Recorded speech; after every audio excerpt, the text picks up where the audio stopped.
नमस्कार मित्रांनो। तर आपल्या शेतकरी बांधवांसाठी अत्यंत महत्त्वाचा जी.आर. आज आपण सोप्या भाषेत समजून घेणार आहोत। कृषी उन्नती योजना म्हणजे RKVY अंतर्गत आत्मा योजनेसाठी शासनाने दुसरा हप्ता मंजूर केला आहे। या जी.आर.मध्ये एकूण किती निधी मंजूर झाला, कोणत्या वर्गासाठी किती रक्कम आणि कुठे कसा खर्च होणार, सगळं माहितीपूर्ण आणि सोप्या भाषेत समजून घेऊ। तर योजना नेमकी कोणती आहे? तर केंद्र पुरस्कृत कृषी उन्नती योजना म्हणजे RKVY अंतर्गत ॲग्री एक्सटेन्शन सुधारणा म्हणजे ATMA ही योजना राबवली जाते। ही योजना केंद्र आणि राज्य सरकार 60-40 या प्रमाणात चालवतात। तर या योजनेचा उद्देश आहे शेतीविषयक सुधारणा, शेतकऱ्यांना प्रशिक्षण, नवीन तंत्रज्ञानाचा प्रसार, जिल्हा स्तरावर कृषी विस्तार सेवा मजबूत करणे।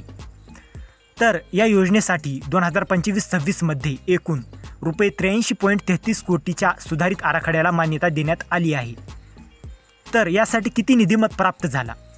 तर केंद्र शासनाकडून साधारण SC, ST या तिन्ही प्रवर्गांसाठी रुपये 2,477 लाख रक्कम प्राप्त। त्यानुसार राज्याचा समतुल्य हिस्सा रुपये 1,651.33 लाख। तर दुसऱ्या हप्त्यासाठी मंजूर झालेला निधी पाहूया। तर सरकारने दुसऱ्या हप्त्यासाठी एकूण रुपये 35.79 कोटी इतकी रक्कम वितरित करण्यास मंजुरी दिली आहे। तर त्याची विभागणी कशी झाली आहे ते पाहूया। तर त्यामध्ये केंद्रीय हिस्सा रुपये 2,147.7809 लाख, त्यामध्ये साधारणसाठी रुपये 1,623.40 लाख, अनुसूचित जातीसाठी रुपये 292.78 लाख आणि अनुसूचित जमातीसाठी रुपये 231.59 लाख। तर त्यामध्ये राज्य हिस्सा रुपये 1,431.84,727 लाख, त्यामध्ये साधारणसाठी रुपये 1,082.26 लाख, अनुसूचित जातीसाठी रुपये 195.18 लाख आणि अनुसूचित जमातीसाठी रुपये 154.39 लाख अशी टोटल रुपये 35.79 कोटी इतकी रक्कम। तर हा निधी कुठून खर्च होणार?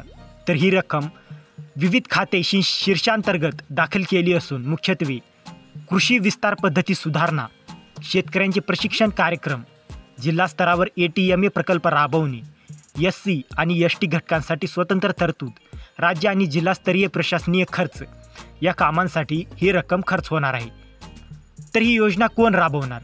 तर राज्य व जिल्हास्तरीय नियंत्रण अधिकारी, राज्यस्तरावरील आयुक्त म्हणजे कृषी नियंत्रण अधिकारी आणि सहाय्यक संचालक लेखा वन निधी आहरण अधिकारी आणि जिल्हा स्तरावरील प्रकल्प संचालक ATMA नियंत्रण अधिकारी आणि कृषी अधिकारी कार्यालयातील लेखाधिकारी निधी आहरण अधिकारी।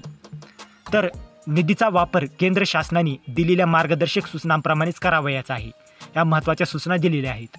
संपूर्ण खर्चाची ऑडिट केलेली UC शासनाला सादर करणे बंधनकारक आहे। तर मित्रांनो, या जी.आर.मुळे राज्यातील कृषी विस्तार सेवांना मोठा आधार मिळणार आहे।